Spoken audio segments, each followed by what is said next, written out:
Como aqui não para, né? A gente vai de entrevista importantíssima. Então, vamos tentar entender se vai ter um realinhamento aí de discurso, como é que vai ficar a questão da participação do Lula lá fora, como eles estão vendo essas resistências aqui dentro, a tal da lua de mel que costuma ocorrer com novos governos, claramente não vai ter o tamanho que se está acostumado aqui no Brasil. Isso ficou muito evidente pela posição adotada por uma parte do mercado financeiro ontem. Ele é um dos principais interlocutores de Lula, não é de hoje, há muitos anos, é um fiel escudeiro, é um homem também do partido e está dentro da transição do governo, no grupo que vai coordenar ali a questão das comunicações. A gente vai ouvir o deputado Emílio de Souza aqui comigo no 360, acompanhando os trabalhos, está aqui mesmo na emissora. Muito boa tarde, querido. Você me ouve bem? Te ouço bem, boa tarde, Dani, é um prazer estar aqui com você, viu?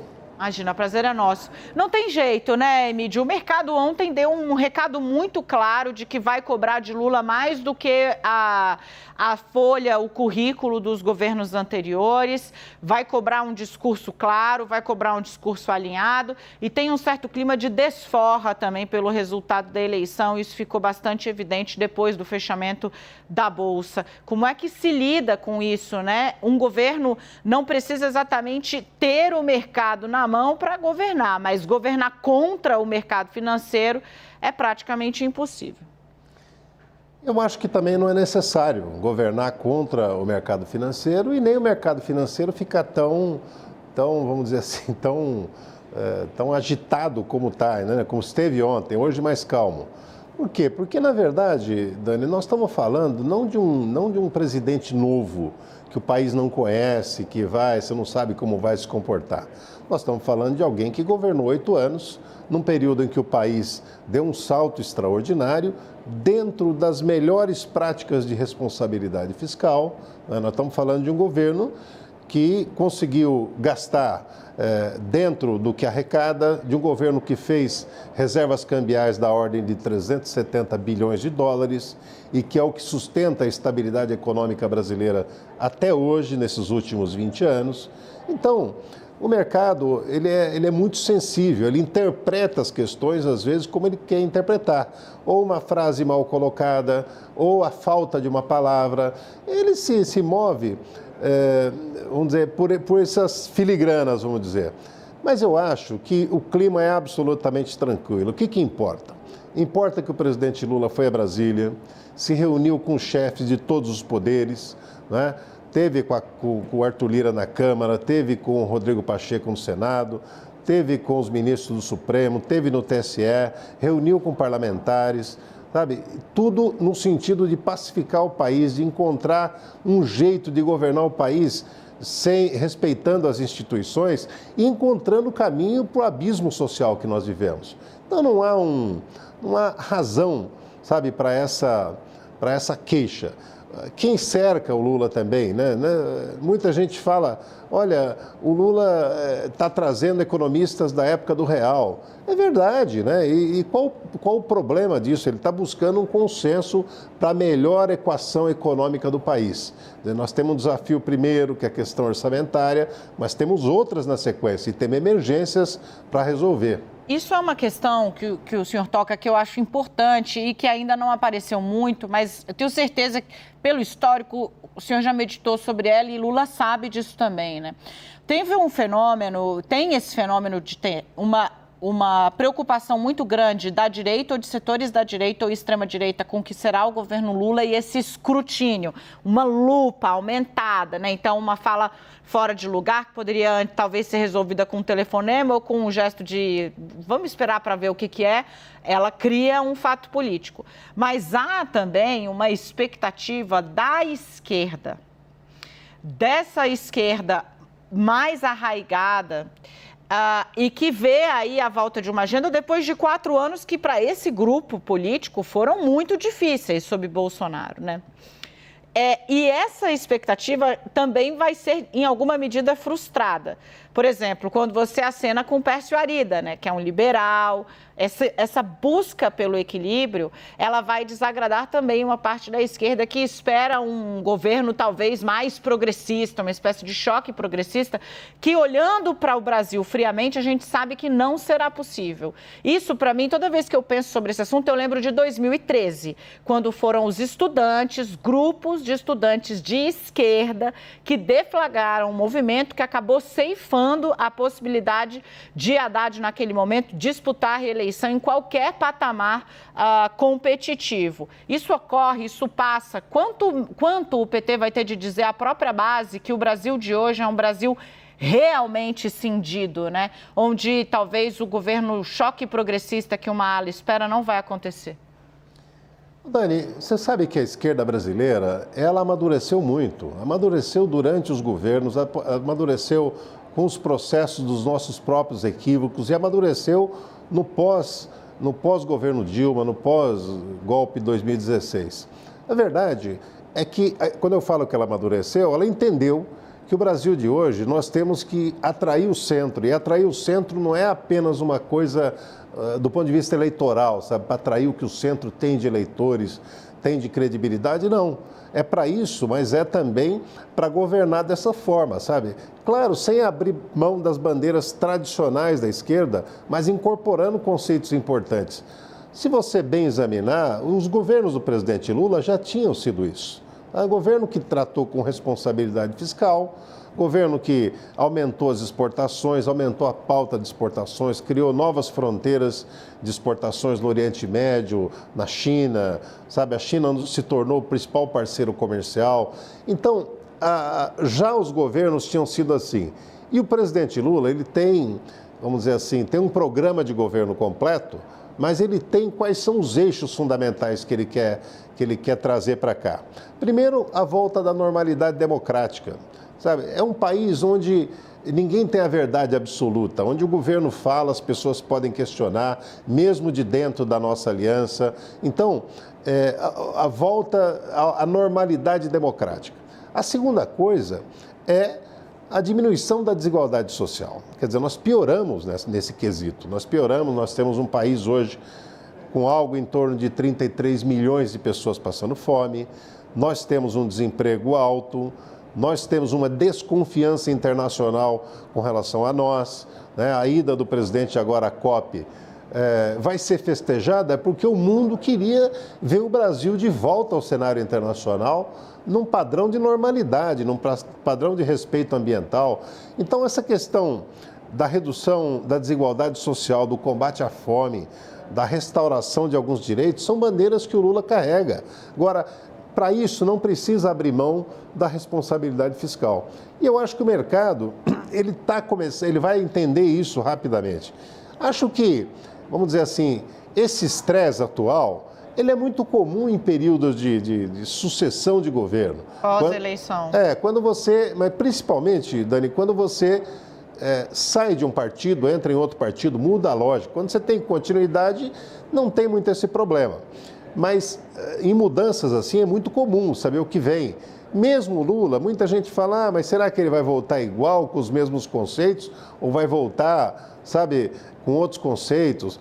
O Lula é um homem que, você sabe que eu acompanho o presidente em todo o período de prisão dele, né? E no pós-prisão. Então, eu visitava o Lula toda semana na prisão em Curitiba. E você sabe que ele saiu da prisão sem mágoa alguma, ele não tem sentimento de vingança, ele está muito preocupado em construir o país, em explorar adequadamente as potencialidades desse país, sabe? Ele se adequou muito e incorporou muito o discurso da questão ambiental.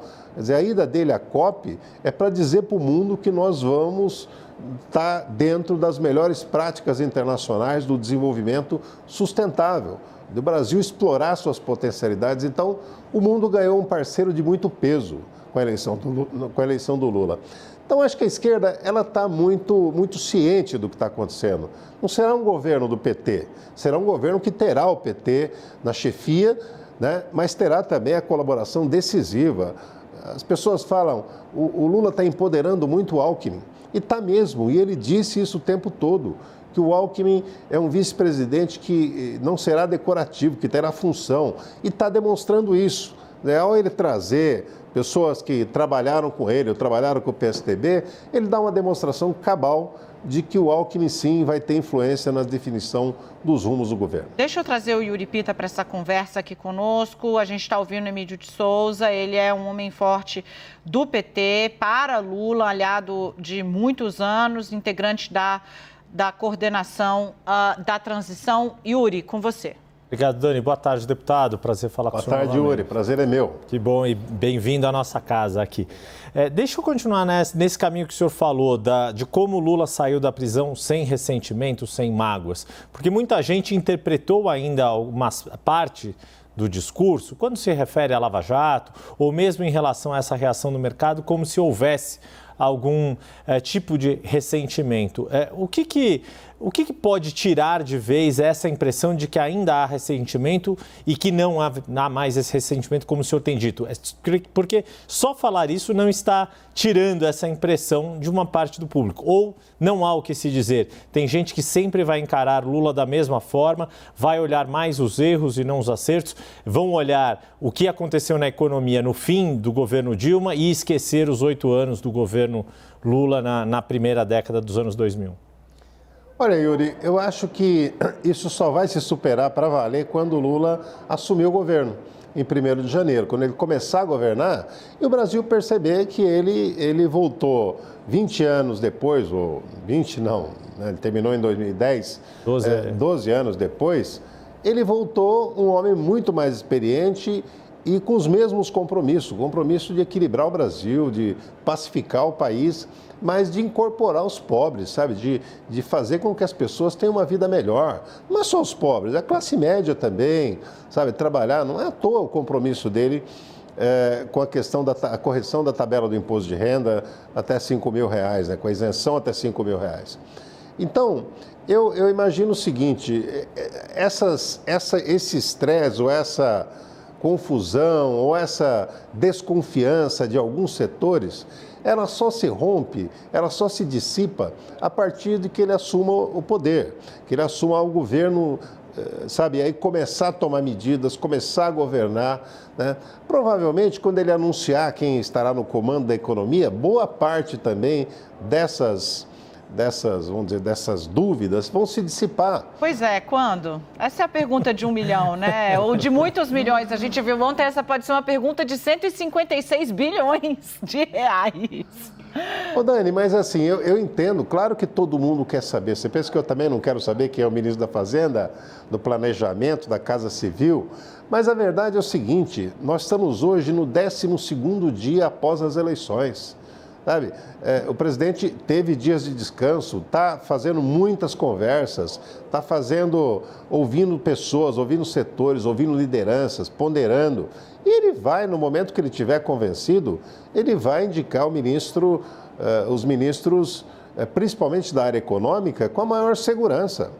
Quando você escolhe o ministro da área econômica, todos os ministérios são importantes, mas especialmente a área econômica, ela é fundamental, né? O mercado e as pessoas prestam muita atenção. Então, não é uma decisão que possa ser tomada, sabe, de qualquer forma. Tem que sondar muito, tem que prospectar quais são os nomes, o que seria, o que pensa, como que encararia tal problema. Então, o Lula está amadurecendo essa decisão e eu acho que, assim que tiver madura, ele tem noção do tempo, ele tem noção da expectativa que as pessoas têm. Quando ele tiver segurança e tiver definido por isso, anuncia-se. É o que eu penso. Bem rapidinho, Dani.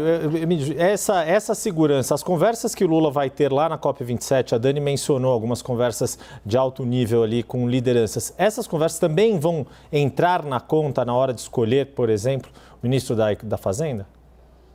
Depende do tipo de conversa que ele tiver, mas eu acho que o importante é as conversas, principalmente, que ele está tendo aqui no Brasil. Ele vai continuar sondando, está reunindo a equipe, está ouvindo lideranças.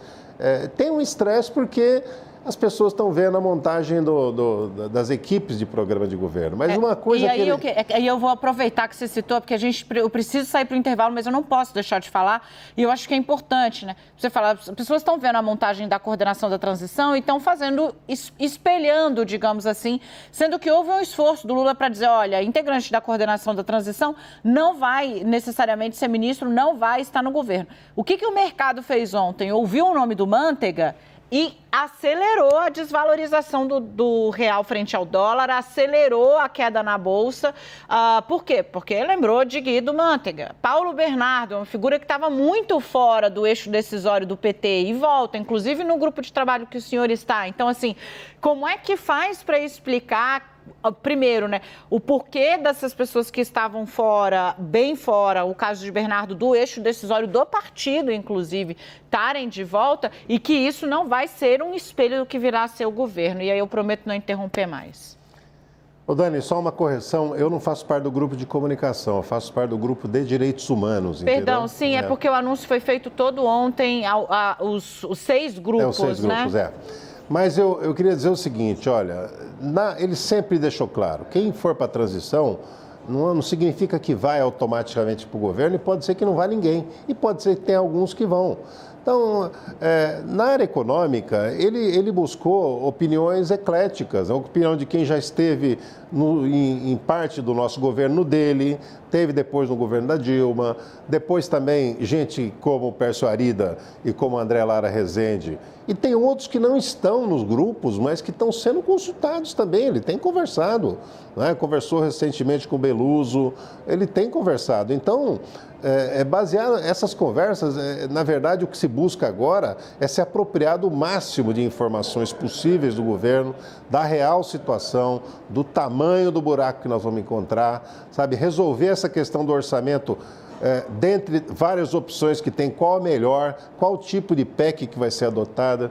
Eu acho que isso é o que se busca agora. Então, você pode ouvir várias opiniões sobre essa. Então, resolver o problema agora do rombo orçamentário, a PEC, chegar numa conclusão sobre isso, é importante. Qual vai ser o tamanho da PEC, né?